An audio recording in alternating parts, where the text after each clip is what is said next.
Hey, bonsoir Grégoire. Salut Jocelyn, comment tu vas? Ça va bien, toi? Moi, je vais très bien, merci. Excellent. Et bienvenue à Boomers aujourd'hui, lundi le 7 juin 2021. La journée où est-ce qu'on fond au soleil? On fond au soleil, il fait super chaud, là. On a comme pas loin de 40 degrés. Si c'est pas aujourd'hui, ça va être demain avec l'humidex. La semaine dernière, on gelait pas? Oh, il faisait fret la semaine passée. Puis là, tout le Québec est passé à l'orange. Oui. Parce que là, on déconfine. Mais c'est merveilleux, ça s'en va dans le bon bord. Il reste juste à convaincre la population d'aller se faire piquer, vacciner le plus possible pour qu'on en finisse avec ça.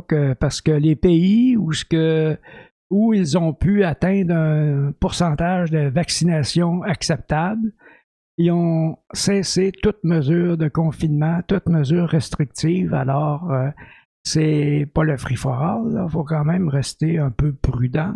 Ouais. Mais ils n'ont plus de restrictions comme on en a ici encore. Ouais, mais on est quand même des champions. Là. On est pas mal dans les meilleurs au monde là, maintenant. Là, ouais, on au avait Canada, pris du au retard, Québec. mais on a pris de l'avance. Là. On a repris de l'avance. Puis je pense que le défi, ça va être plus la deuxième dose. Parce que, bon, les dernières semaines, ils disaient aux jeunes, là, les moins de 35, les moins de 40, allez vous faire vacciner. Ils vont se faire vacciner.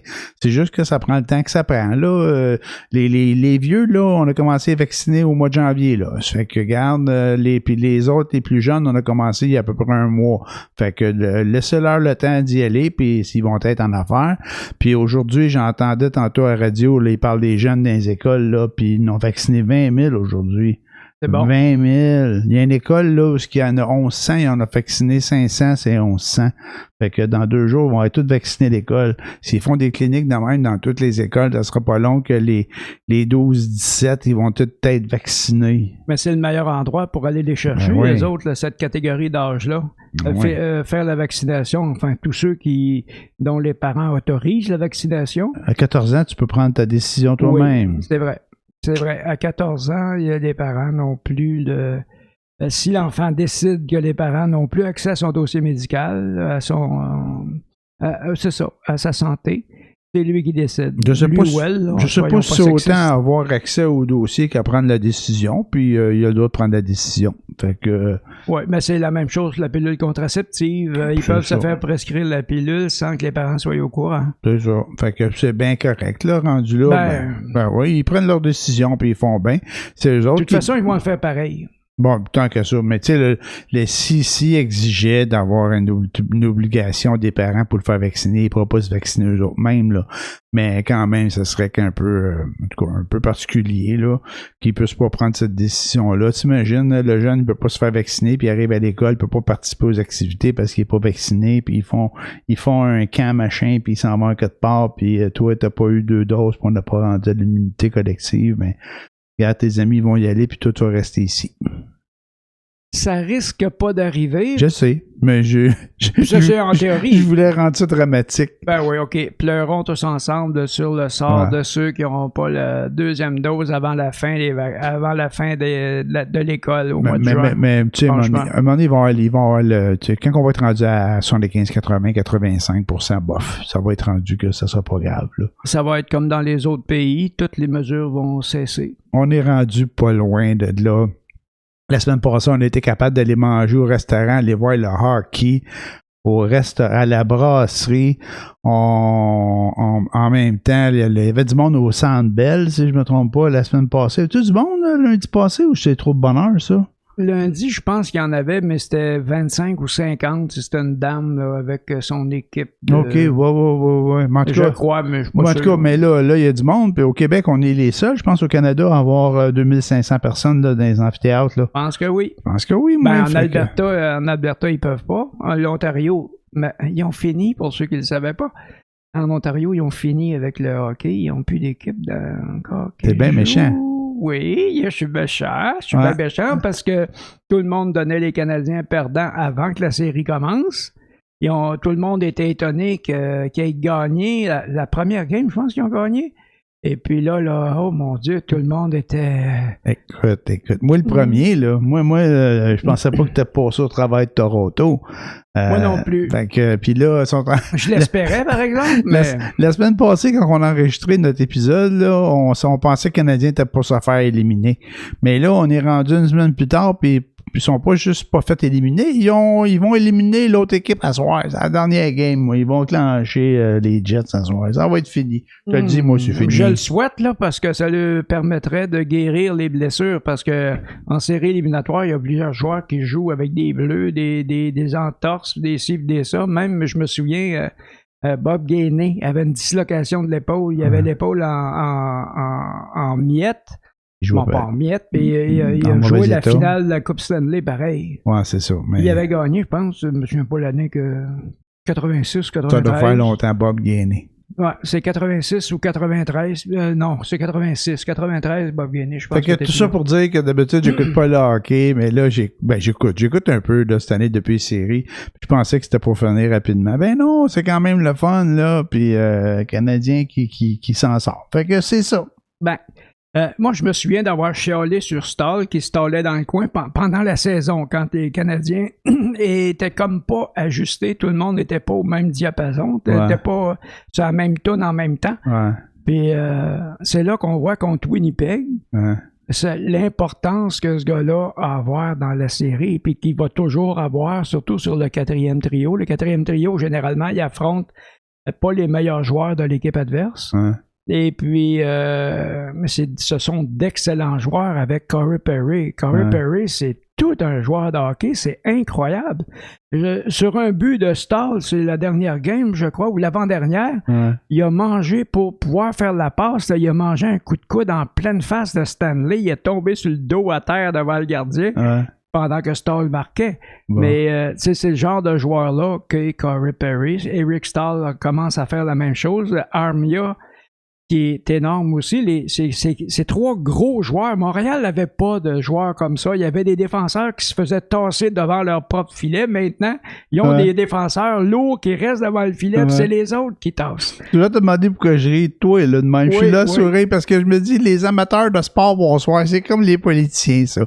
Ça change de bord à toutes les games. Une fois, il va dire une affaire. Non. Là, il y a une autre game, il va dire d'autres choses. Puis là, au début de la saison, on dit, on a une équipe solide, on a des gros joueurs, on va passer au travers. Puis après ça, nos gros joueurs, ils servent à rien. Puis là, tout d'un coup, à ce soir, les gros joueurs sont importants. Ils sont importants parce que Winnipeg sont plus lents, sont plus lourds, mais plus lents que Toronto. OK. C'est pour ça que ces joueurs-là vont facilement compétitionner avec une équipe comme Winnipeg. Bon. Par contre, Winnipeg n'a pas des petits joueurs genre Philippe Danault qui empêche tout le monde de jouer. C'est incroyable. Ça, ce gars-là, les gens en parlent peu, mais il commence de plus en plus à ressortir parce que les bons joueurs de l'équipe adverse s'en plaignent. À la fin de la série, Austin Matthews il a dit... Vous sous-estimez beaucoup Philippe Danault parce que c'est incroyable ce que ce gars-là fait sur la glace. Ça a empêché Matthews de jouer. Je pense qu'il y a eu un but dans toute la série. OK. C'est supposé être le meilleur joueur. C'est le meilleur pointeur de la saison. Bon. Fait que c'est ça l'affaire.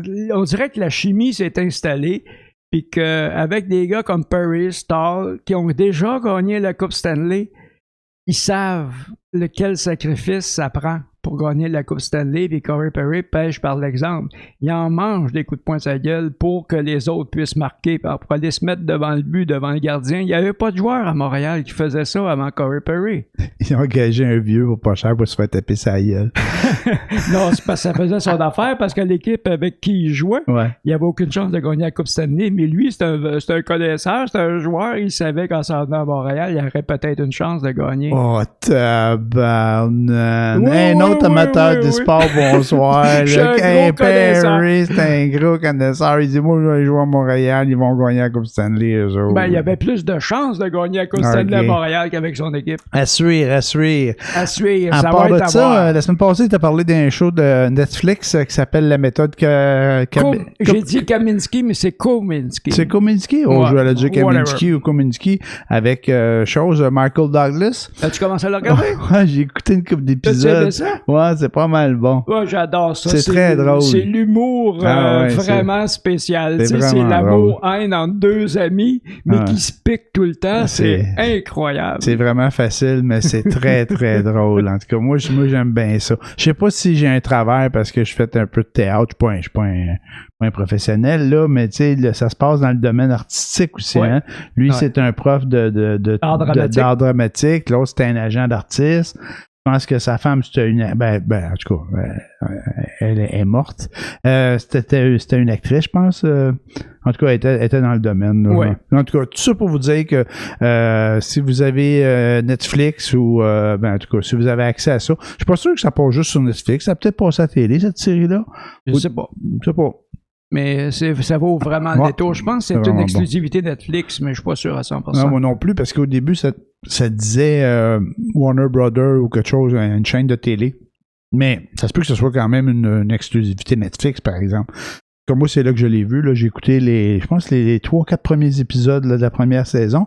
Puis ce qui est le fun, c'est que c'est un format de 22 minutes. Ça doit être un truc de télé, c'est 22 minutes, c'est une demi-heure de télé, ça.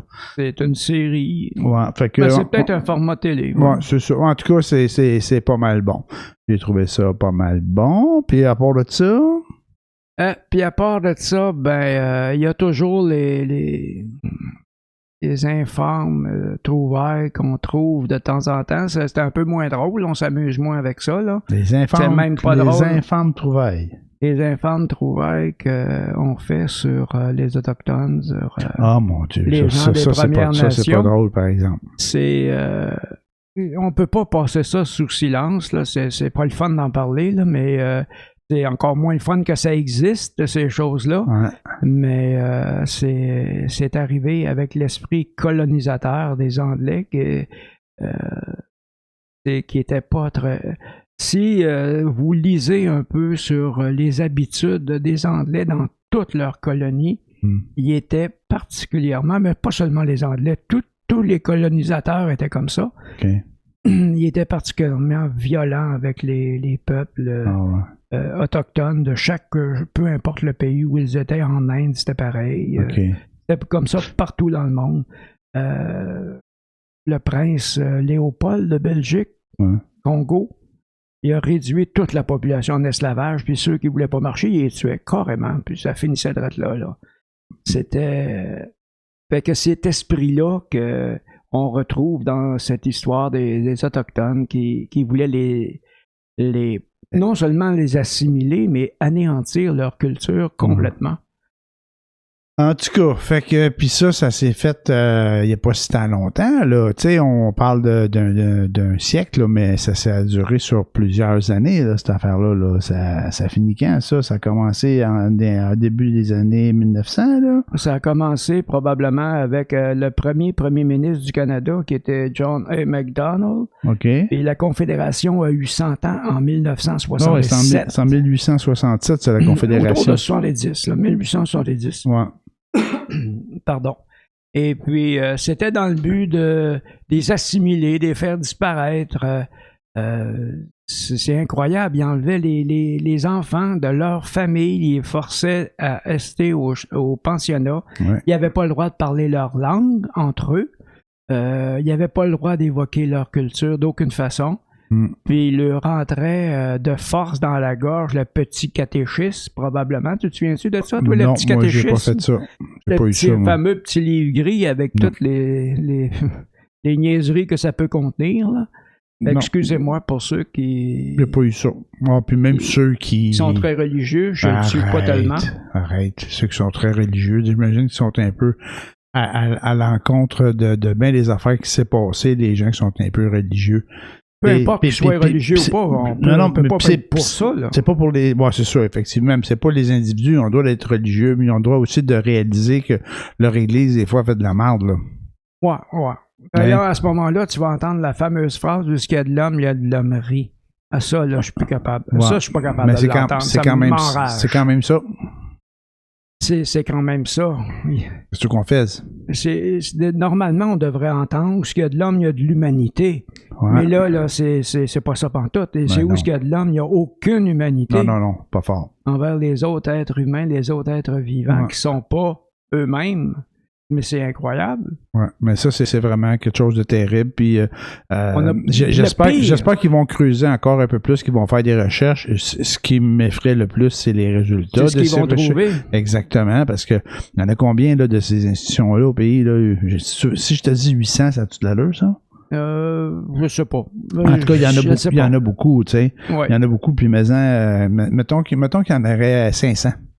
Puis qu'il y aurait eu 200 enfants qui auraient disparu sur ces 500 places-là. Là. Ça fait quand même 10 000, ça? En fait... Je fais un calcul, là, c'est mathématique, c'est de la chenoute, là, mais je pense qu'on parle en termes de milliers de personnes. Là, oui. Ben oui. Officiellement, il y a 3000 personnes qui, d'après les registres, sont disparues. Des enfants qui sont disparus. Mais les communautés des Premières Nations, eux autres, ils prétendent que c'est plus de 10 000. Ben, j'ai pas de misère à le croire. 10 000 enfants qui ont disparu. Et puis, là, le pape... comment il s'appelle, le pape actuel? François, oui. Il a dit que c'était bien douloureux, mais pas une minute. Il a reconnu la culpabilité de l'Église. Il a présenté des excuses. Non, il trouvait ça que c'était bien douloureux, que c'était bien dommage.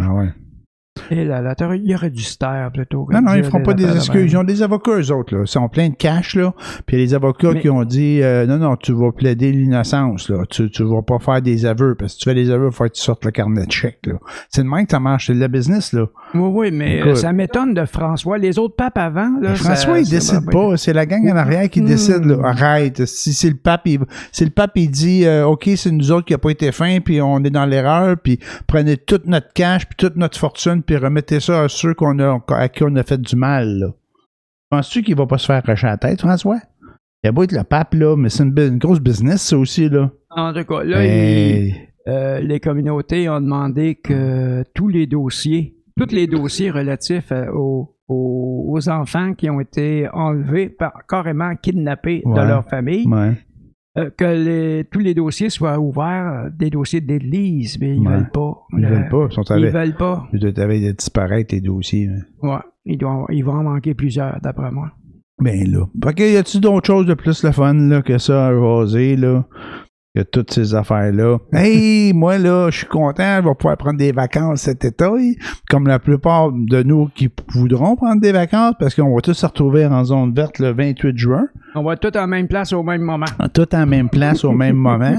Ça sera pas le free for all, on sera pas complètement libre, mais on va pouvoir accueillir 10 personnes dans notre maison. Je suis allé en fin de semaine, c'est quelque chose que j'avais pas fait depuis longtemps, parce qu'on avait le droit. Tu sais, sérieusement, là, j'ai essayé de les suivre, les règles. Assez strict. Puis c'est pas parce que je suis zélé, c'est juste que je voulais me protéger pour des raisons de santé qui m'appartiennent. Puis protéger les autres aussi. Puis protéger les autres aussi. Fait que j'ai fait bien attention. Puis là, on avait le droit en fin de semaine, depuis lundi passé, je pense, d'être 8 d'une cour, là, 8 dehors, sur ton balcon ou dans la cour. Fait que j'étais allé prendre une bière en fin de soirée chez mon beau-frère autour du feu, là, dans sa cour. On était 8. Ah, ça doit faire du bien, ça. Ben ouais, c'est pas pire pantoute. Ouais, je me suis aperçu en sortant de là que je me disais, ouais, c'est vrai que ça fait du bien, ça fait longtemps, là, puis c'est vraiment le fun. Tu sais, on est allé manger au restaurant la semaine passée, ça aussi, ça faisait longtemps qu'on n'a pas de... C'était le premier soir, quand on est allé lundi passé, c'était le premier soir ici, là, sur la rive sud de Montréal, qu'on avait le droit de le faire. Ouais. Fait que ça déconfine là, cette semaine le 11, puis je pense que c'est dans l'ensemble du Québec là, ils vont pouvoir réouvrir les bars, mais avec toutes des règles de distanciation, puis un peu ce qu'on avait là à la fin, au début de l'été passé là, tu sais l'été passé les bars avaient réouvert. Fallait que tu gardes tes distances, fallait que tu restes dans ta bulle, fallait que tu mettes en tout cas toutes ces règles là, mais ça marchait, ça nous permettait de sortir un peu là, un coup à ta table, tu peux enlever ton masque. Fait que je pense que ça s'en revient vers ça pour l'été. On va avoir un été qui va être plus vivable. Puis nous autres, on avait booké des vacances, puis on attendait, on se disait, j'espère que ça va marcher, puis tout. Puis là, jusqu'à date, tout ça va marcher, il y a bon espoir que ça marche. Ben là, on devrait être dans zone verte, tu sais, rendu là, faudrait que ça chie, là, tu sais, faudrait qu'on retombe dans d'autres couleurs que le vert après le 28 juin, pour pas que les vacances fonctionnent, là. Fait que je penserais pas que ça va arriver. Hey, ça descend, là, je pense qu'il y a, j'ai-tu rêvé à ça, puis il y a une journée, là, c'était en fin de semaine, il y avait moins de 100 cas, là. 100 nouveaux cas. Fait que, bon, le monde va dire, ouais, il y a moins de cas, il y a moins de personnes qui vont se faire dépister, mais le taux de positivité, là, lui aussi, était bas. Il était en bas de 2%. c'est sûr qu'il y a moins de monde qui doit se faire tester. Les gens ont moins de symptômes. Fait que tout ça, c'est toute mathématique, là. Tu sais, ouais, mais avant, il y avait 35 000 tests. Ben oui, mais il y avait 3 000 personnes de malades par jour. Là, il y a 16 000 tests, puis il en sortent de 200 coques, là, par jour, là, de positifs. Fait que, avec le vaccin, là, on est rendu à la première dose de vaccin pour les 18 ans et plus. On va enlever les plus jeunes, là, parce que les autres, ils ont commencé plus tard. Mais le 75% des 18 ans et plus, on l'a atteint aussi, là. Déjà? Ben oui, la semaine passée, on l'a atteint. Merveilleux. Ben oui, c'est ça. Fait qu'on va y arriver, là. C'est certain. C'est juste, après ça va être la deuxième dose. L'affaire que, en parlant de deuxième dose, moi, je l'ai eu, ma deuxième dose. J'ai pris le vaccin cheap, là. Puis, tu sais, celui là qui ont dit, hey, si vous voulez y aller, les volontaires, allez-y, là, l'AstraZeneca, là. Fait que moi, j'étais allé pour l'AstraZeneca pour la première shot. Aussitôt que j'ai pu, j'étais allé. Puis après ça, ils ont dit, après 8 semaines, là, ben, vous pouvez aller prendre la deuxième shot. Fait que, allez-y, sans rendez-vous, si vous voulez. Puis j'étais allé après 8 semaines pile, bam. Fait que moi, j'ai mes 2 doses de vaccin. Mais ça, j'ai hésité parce que il y avait ça change de tous les jours, les affaires. Hein? Fait qu'à un moment donné, il disait, OK, après 8 semaines, c'est bon. Tu sais, au début, c'était 21 jours, 28 jours. Après ça, ça tombe à 90 jours, 4 mois. Ça marchait tout avec la disponibilité des vaccins. Hein? Ils ont ajusté les règles, puis ils ont pris des... Puis c'est correct, là, je suis pas en désaccord. Il fallait qu'il y ait des décisions qui soient prises. Mais là, il disait qu'après 2 semaines, c'était une bonne idée d'avoir la deuxième dose d'AstraZeneca. Puis à un moment donné, il disait, c'est plus... comment je dis, la protection est plus grande si tu attends jusqu'à 12 semaines. Là, je me suis mis à hésiter. Je me suis dit, c'est bon, j'ai droit à 8 semaines, j'attends-tu 12 semaines pour avoir plus de protection? Après ça, j'ai dit, la chenoute, j'y vais, ça va être réglé, 2 shots. Puis là, il devance tout le monde aussi, là, de au moins 1 mois, là. Ouais. Moi, je sais pas pour toi, mais ma blonde a plus que 60. Puis elle, je pense que sa deuxième dose de vaccin était comme pour la mi-juillet ou le plus tard, le 25 juillet, quelque chose de même. Puis finalement, elle va pouvoir prendre un rendez-vous ce vendredi, le 11 juin, là. Tu sais, on est chanceux, là. Dans la même catégorie que moi? Ben, 60 plus. Fait que quand c'est rendu le 11 juin, elle va pouvoir prendre son deuxième rendez-vous. C'est chanceuse, puis il y a de l'espace pour les rendez-vous vite le 11, 12, 13, 14 juin, là. Elle va avoir devancé sa deuxième dose d'à peu près 5-6 semaines. Et piqué à quoi, elle? Pfizer, je pense. Pfizer. Ouais. Fait que, mais en tout cas, tout ça pour dire que puis les c'est drôle parce que il disait AstraZeneca, là, on sait pas, deuxième dose, un ARN messager. Après ça, c'était comme, ouais, mais si vous prenez un ARN messager, vous allez être malade en tabarnouche, là, vous allez souffrir d'effets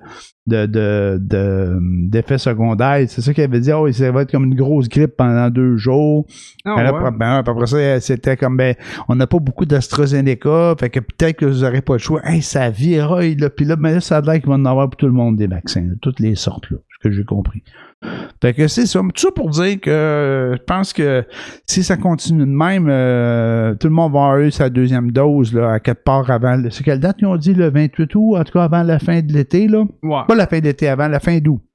Avant le début de l'école, je pense que l'objectif, c'est que tous les 12 ans et plus soient vaccinés, 2 doses. Quand je dis tous, là, c'est 75% plus, là. Ouais. C'est ça qu'on recherche. Mais je pense qu'ils vont aussi devancer ça. Parce que le système, ça roule, ça marche. Fait que s'il y a des vaccins, d'après moi, on va y arriver. En fait, je pense qu'au début, s'il y avait beaucoup de retenue, c'était parce qu'ils ne savaient pas la disponibilité des vaccins. Oui, c'est certain. C'était un peu aléatoire. Maintenant, ça a l'air à bien marcher. Je pense que c'est Moderna qui ont de la misère à suivre, là. Je sais pas, mais il y en a qui rentrent d'autres sortes. Mais tu sais, quand que le ministre de la Santé disait, regarde, nous autres, là, on l'a la Ferrari, là.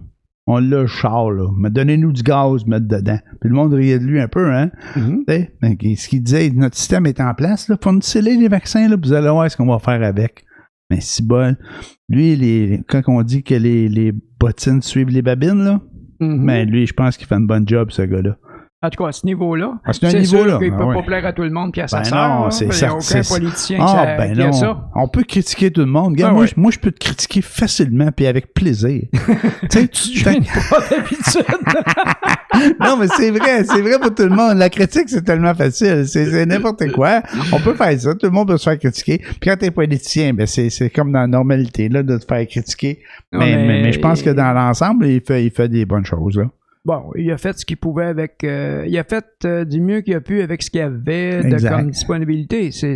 Mais c'est sûr que il y a un paquet d'experts comme moi au hockey, là. Ouais, c'est sûr qu'après coup, il va dire, moi, il y a un même. Puis là, il avait dit qu'il aurait pu faire ça.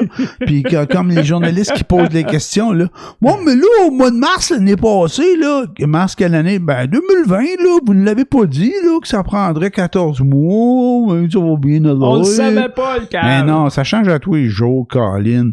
Puis quand ils posent des questions, puis ils disent, mais là, donnez-nous une perspective, donnez-nous des idées. C'est moins pire maintenant, là, mais c'était comme, là, vous avez dit il y a quelques semaines qu'à Noël, on serait libéré, puis vous vous êtes trompé, puis pourquoi... Ah, ta gueule. Tu fais rien, tu viens poser des questions. Je sais bien que t'es journaliste, c'est ta job. Ça, je le comprends, par exemple. Je leur en veux pas, là. Mais tu sais, des fois, t'as l'impression qu'ils cherchent des questions pour de sensationnalisme. Puis d'autres fois, tu te dis, voyons, de toute évidence, moi, j'avais été un politicien, mais c'est pas vrai, je pourrais pas faire ça, mais des fois, je me mettais à la place des politiciens, puis je me disais, j'étais obligé de répondre à cette question-là. Tout le monde sait que c'est une question de marde. Puis moi, comme politicien, il faut que je fasse un beau sourire, mais pas le sourire, mais parce que c'était pas une bonne place, il fallait sourire, là, mais il faut que je tourne ma langue dans ma bouche cette fois, puis que là, je réfléchisse en bon politicien pour faire une bonne réponse de politicien quand tu sais que c'est une question de merde. Tu sais, de type là, commentaire de Anglade, là. Puis là, je parlais pas des politiciens, mais non, mais ça, c'est la même affaire. Dominique Anglade. Oui, bien sûr. Les journalistes, regarde, les journalistes, là, eux autres, des fois, ils posaient des questions de merde. Mais elle, là, à toutes les fois qu'elle critiquait, là, elle critiquait des affaires. Puis à un moment donné, je me souviens quand le premier ministre, il a dit, là, vous autres, vous critiquez, là. Faut rien que critiquer. Vous amenez fuck all, zéro solution. Jamais. Il aurait dit, là, puis à un moment donné, je pense qu'il a dit qu'il disait des niaiseries ou quelque chose. Je sais pas, c'était pas loin de ça, ce qu'il avait dit, là. Tu sais, un chialé qui a dit, vous faites juste chialer. Vous chialez, mais vous amenez jamais de piste de solution. Et Sti, qui avait ramassé, il l'avait mis d'un dent, là. Puis je dis, avec raison, là, je me disais, oui, j'entends des fois la critique, là. Je comprends bien que c'est des politiciens, là, mais il y en a qui sont moins habiles que d'autres, là. Puis quand tu fais un critiquer pour critiquer, hey, critique tout ce qu'il a fait, puis toi, tu fous rien. T'es juste là à critiquer les impacts de ce que toi t'as fait pendant les 20 dernières années. Mais là, le gouvernement de la CAQ, là, vous aidez pas les gens d'un CHSLD. Ben oui, je comprends, t'sais. Puis il a tout pris le blâme, le gars. Il a dit, ben oui, c'est de ma faute, j'ai mal fait, j'ai mal ramassé la merde que vous avez faite pendant 20 ans, ma gang de pourris. C'est exactement ça. C'était exactement ça, puis il a pris le blâme. Hey, je te dis, le gars, là, il a des couilles pareilles. Tu sais, il a dit, on aurait pu faire mieux, puis c'est vrai, puis on aurait pu aller plus vite. Mais aller plus vite de ramasser toute la merde que tu as faite pendant 20 ans, y a-tu bien des limites à la vitesse, là? Mm-hmm. Tu sais, ça prend 20 ans à accumuler un gros tas, ça prend 20 ans de pelleter, si, il peut pas régler ça du jour au lendemain, là. Mais là, il y a des gens qui nous écoutent pas, sûrement, mais qu'il y a des gens qui, s'ils t'entendaient, ils diraient... OK, boomers. Oh, qu'ils disent OK, boomer, puis j'ai même pas parlé contre le Québec solidaire, là. Puis c'est pourquoi? Alors, Québec solidaire, il se coule très bien tout seul, t'as pas besoin de parler contre eux autres. Ouais, mais ça, c'est correct. Mais non, mais tu sais, des fois, ça a de l'allure ce qu'ils disent. C'est un peu de pelletage de nuages, mais c'est comme un genre de parti d'opposition qui tu sais que pour l'instant, qui seront jamais au pouvoir. Ouais. Je dis jamais, j'aurais pas dû dire jamais, là, qui sera pas au pouvoir dans le moyen terme, mettons. Tu sais, sérieusement. Fait que hey, là, tu peux dire n'importe quoi. C'est comme si j'étais parti marxiste-léniniste au rhinocéros, là, tu sais. Ah, moi, si je rentre au pouvoir, tu vas avoir du jus d'orange dans les abreuvoirs au parc, là, tu sais. Fait que, mais non, mais si tu peux dire n'importe quoi, tu seras jamais élu, là. Fait que, non, quoi? Je vais t'en faire une comparaison qui est très boiteuse, mais je l'aime beaucoup. C'est ça me fait penser au crédit social, les créditistes de Réal Cahouette. Ouais, avec Camille Chanson. Camille Chanson au Québec. C'est le chef du Parti créditiste au Québec. Ouais, mais Réal Cahouette, lui, c'était au fédéral. Ouais. Puis je peux pas parler pour les autres parce que j'ai un accent quand même assez prononcé. Mais ils chuintaient solide les deux. Ça chuintait. Oui, je me souviens de Chanson. Cahouette était pire encore. Il était là. mais ça, c'est pas grave. Mais en tout cas, c'était des personnages. Ils étaient colorés. C'était du folklore plus qu'autre chose. Oui, puis ces gars-là, je sais même pas s'ils ont fait élire un seul député. Je pense qu'il était député eux autres. Il y en avait. C'était comme le parti Québec solidaire. Québec solidaire du temps, là. Il y avait 3, 4, 5, des fois 6, des fois 2, des fois 3. C'était toujours dans un comté en particulier qui élisait toujours la même personne, comme Réal Cahouette ou Camille Sanson, qui ont été réélus souvent dans leur propre comté, naturellement. Ça met de la couleur. Ça mettait de la vie, ça mettait un peu de folklore dans l'histoire. Québec solidaire m'a fait penser à ça pour l'instant. Pour l'instant, mais tu sais, quelque part, moi, il y a des affaires pour lesquelles... Qu'Amir Kadir, t'es pas si pire que ça non plus. C'est ça. Puis Madame David non plus. Puis Manon Massé, je l'entends des fois à jaser, mais Colin, elle n'est pas nounoune, tu sais. Puis des fois, t'as l'impression qu'ils pèlent des nuages, mais c'est parce qu'ils sont assez proches du peuple, puis ils amènent des affaires qui ont de l'allure.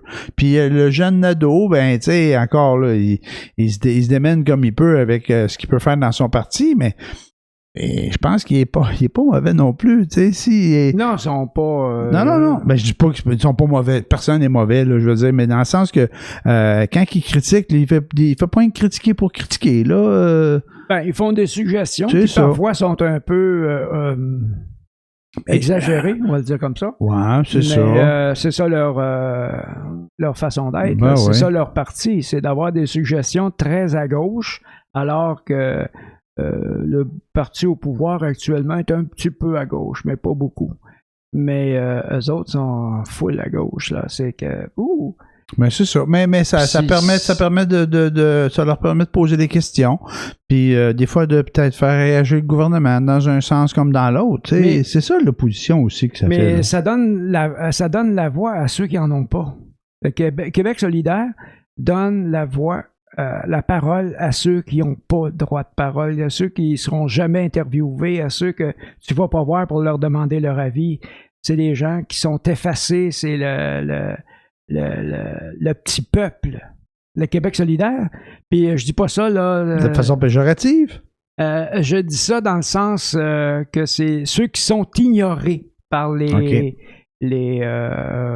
pontes du pouvoir, les pontes des grands partis libéraux qui, comme les libéraux par exemple, qui vivent pas, que je me demande sur quelle planète ils vivent. Là, la planète cache. La planète cache, oui, c'est la seule chose qu'ils connaissent. Ah ouais. Mais c'est ça, Québec solidaire est la voix de ceux qui n'en auraient pas autrement. Au moins, ils sont là pour eux autres. Oui. Et voilà. À part de ça, il reste juste quelques minutes. Ça va être bientôt la fin de Boomers pour cette semaine. Moi, j'ai vu un parallèle entre les mauvaises conduites, les gens qui ont des écarts de conduite et qui font du show business entre ici et la Corée, par exemple. Malgré qu'ici, on s'en vient pas pire comme la Corée. Ouais. En Corée, si tu as des écarts de conduite de ce type-là, ta carrière est finie, mais définitivement. Là. Okay. Définitivement. Il y a une jeune fille qui avait, je n'ai pas les noms, je n'ai pas leur domaine exactement, là, c'est pas ça qui est important, c'est la mentalité coréenne. Et puis, elle, quand elle était au secondaire, quand elle était à l'école, elle faisait du harcèlement, elle faisait n'importe quoi. Des choses vraiment pas fines envers les autres. Avant d'être connue, ça? Avant d'être connue. Okay. Elle est devenue mannequin avec une énorme carrière, c'est énorme. Et puis, quelqu'un y a ressorti ça. Fini la carrière. Absolument fini. Okay. Il y a un gars que lui aussi, il y a la K-pop qui appelle ça. Moi, c'est très populaire. Ça, c'est le style musical des groupes de jeunes gars là, qui, genre Backstreet Boys, là, ils ont beaucoup de ça dedans. Puis point qu'en Corée, je pense que ça sort aussi de la Corée. Oui, ça sort de la Corée. Lui, c'était une grosse vedette. Mais il y a eu un petit problème, c'est que le service militaire est obligatoire en Corée. Okay. Et puis, il y a des différentes façons de ne pas avoir son service militaire. Lui, a dit, il y a des rumeurs qui disent qu'il l'a dit, mais lui, il prétend qu'il l'a pas dit, puis qu'il s'est fait arracher 4 dents parce qu'il y avait des problèmes de dents. OK. Sauf qu'en faisant arracher les 4 dents, il était éligible à ne pas faire son service militaire parce qu'il manquait 4 dents. Ah, ouais. Les 4 dents qu'il lui manquait justifiaient qu'il soit pas obligé de faire son service militaire. OK. Fait que, il y avait une énorme carrière, puis il y a des rumeurs qui sont parties à l'effet qu'il avait dit qu'il s'est fait arracher les dents pour pas faire son service militaire, alors que c'est arrivé bien longtemps avant. Là. C'est moins bon qu'Elvis, ça. Elvis, lui, est allé faire son service militaire. Mais il n'y a plus de carrière, le gars. Elvis non plus. Il est mort. Fait que. Non, c'est. En tout cas, Marie-Pierre Morin peut se compter chanceuse de ne pas être coréenne. Ouais, mais Marie-Pierre Morin, je sais pas ce qui se passe, là, mais je suis pas sûr que ça a été bon quand elle a passé Tout le monde en parle, là. Elle a passé Tout le monde en parle, elle a été nominée à la disque, pas à la disque, au artiste, au trophée artiste, au gala, machin, il fallait qu'elle débarque de là. Pas sûr, moi, que ceux qui ont décidé de miser sur elle que sont contents, là. Une série de télé, un film, ça regarde pas bien, là, pour elle, là. Moi, je trouve, en tout cas. En tout cas, personnellement, quand je vais au cinéma, je vais voir préférablement des films québécois pour encourager le cinéma québécois. Mais Marie-Pierre Morin, je l'ai trouvée excellente dans le film que j'ai vu. De Denis Arcand. Le Denis Arcand, elle était à crever l'écran. Mm-hmm. J'irais pas voir un film avec Marie-Pierre Morin. C'est ça. Moi aussi, je sais pas, à moins qu'il y ait des choses se règlent, là, ou qu'il arrive d'autres affaires, mais puis je dis ça, puis je le sais pas. Je le sais pas. C'est plate pour toutes les autres autour. La réalisatrice, elle n'en est pas moins bonne. Les autres comédiens sont pas moins bons. C'est bien plate, toutes ces affaires-là, Caroline. Mais on n'a pas le choix. Il faut que ça continue. Faut que ça continue de dénoncer, de pas laisser passer ces écarts de conduite-là. Puis je pèse mes mots quand je dis ça parce que c'est vraiment... C'est dramatique. C'est dramatique, ouais. C'est dramatique, mais c'est que actuellement le MeToo puis toutes ces dénonciations-là, ce que ça va amener, c'est que ceux qui sont maintenant là, sur la berge de connaître le pouvoir, d'avoir la popularité, ils vont y penser à 2 fois parce qu'ils ont vu la croix prendre une débarque. Ouais. Fait que ils vont faire attention, ils feront plus. Ils vont s'arranger pour ne pas le faire. Ouais, mais on va en entendre encore parce que avant que toute cette dénonciation-là commence, les oiseaux là, qui étaient là ils ont avant, accumulé de la merde, là. Ils en ont fait de la merde avant. Ceux qui ont notre âge, mettons, là, puis qui ont le pouvoir depuis 30 ans. Là. Oui, eux autres, mais même les jeunes, la croix, il n'y avait même pas 30 ans, là. Ça faisait des années qu'ils niaisaient de même, là. Il y avait bien beau dire qu'il avait la tête enflée puis qu'il s'est pris pour un autre, là, mais il était de même depuis qu'il était à petite école, depuis l'école secondaire, là. Fait que, tu sais, ça vient te rejoindre, là, ces façons-là, là. En tout cas, voilà. Fait que j'espère que ça va se taler, mais tu sais, où il y a de l'homme, il y a de l'hommerie, hein. Ah ouais, il y a de l'homme, il y a de l'hommerie. Ça veut dire il y a certains hommes, il n'y a pas d'humanité. C'est ça que tu veux dire. C'est ça que ça veut dire, où est-ce qu'il y a de l'homme, il y a de l'hommerie? En tout cas, je suis pas capable de l'apprendre, cette phrase-là. Non. S'il y a de l'hommerie, ça veut dire qu'il y a des énormités qui se font. Il y a des faiblesses humaines. Non, ça, c'est pas de la faiblesse humaine. C'est de la méchanceté pure. Bon. Mais, en tout cas. Mais c'est ça. Fait que voilà. Donc, ça se retourne pour Boomers. Moi, je vais aller voir la game, là. Et 6h25. T'as quelle heure la game à soir? Hier, t'as bonne heure la game? 6h. 6h, tabarnouche. Comment ça se fait qu'elle était si tôt que ça? C'était dimanche, voilà. Ouais, mais il y avait une deuxième game aujourd'hui. Il y a une autre game aujourd'hui, ça je comprends. Mais c'est à 6h chez nous. À Winnipeg, il était à 4h, eux autres. Ils ont 2 heures de décalage. Au moins, oui. Une heure peut-être à Winnipeg. Non, au moins 2 heures, parce que c'est 3 heures d'un bout à l'autre. Ouais, mais 2 heures, c'est en Alberta. Fait que je pense qu'au Manitoba, c'est 1 heure, là. Mais quand même, c'est de la game arrêtée à 5 heures l'après-midi. Winnipeg? C'est plutôt Manitoba? Ouais. Edmonton, c'est où, ça? Edmonton, c'est en Alberta. Winnipeg n'est pas en Alberta? Ah, c'est Calgary, l'autre qui est en Alberta. Calgary est en Alberta. Winnipeg est au Manitoba. Ah, c'est vrai, c'était un peu moins loin. C'est 1 heure. Bonjour les gens du Manitoba. Ben oui, bonjour les gens du Manitoba. Il doit y en avoir plein qui nous écoutent là, à Winnipeg, Saint-Boniface. Saint-Boniface. Oui, c'est ça, Saint-Boniface, exact. C'est exactement là ce que ça s'appelle la place des francophones. Louis Riel? Ouais. Ouais. C'est au Manitoba. Manitoba, ouais, exact. Oh boy, j'ai un trouble de mémoire photographique, géographique. Mais c'est pas grave. Ben c'est beau. Et voilà. Donc, c'est ça. Je sais plus trop quoi dire, là, pour faire bonne ça. Game, bonne game. Bonne game. Soit ton nous, bonne game, si vous êtes des partisans du Canadien. Puis la semaine prochaine, on va demander à Sylvain qu'il soit avec nous autres pour qu'il vienne nous commenter le hockey. Puis parce qu'à quelque part, j'écoutais les games cette semaine, puis je pensais aux commentaires que Sylvain faisait, puis je me disais, ouais, ben, Colin, il y avait tellement pas tard, là, tu sais, que les équipes s'ajustent une à l'autre, puis là, quand les joueurs sont plus là, puis qu'il manque des joueurs, mais l'autre équipe sait pas comment l'autre équipe, je répète souvent l'autre équipe, là, mais tu sais, comment réagir face à une nouvelle équipe, tu sais, il manque quelques joueurs, tu les as étudiés, mais ils sont plus là. Fait que là, il t'en amène des nouveaux, puis que là, t'as pété à gueule une couple de joueurs, tu sais pas comment ça va se passer. Fait que tu peux pas t'adapter à leur jeu, puis c'est ça qui vient que c'est le fun, là, à un moment donné. Non, ben c'est non, tu comprends pas ce que je veux dire? C'est comme pas clair. Ben, je vais recommencer. Tu sais, non, mais sérieux, tu sais, les équipes s'étudient, hein? Ouais. Fait qu'ils s'étudient, en tout cas, moi, c'est ce que j'ai compris, qu'est-ce que Sylvain nous disait.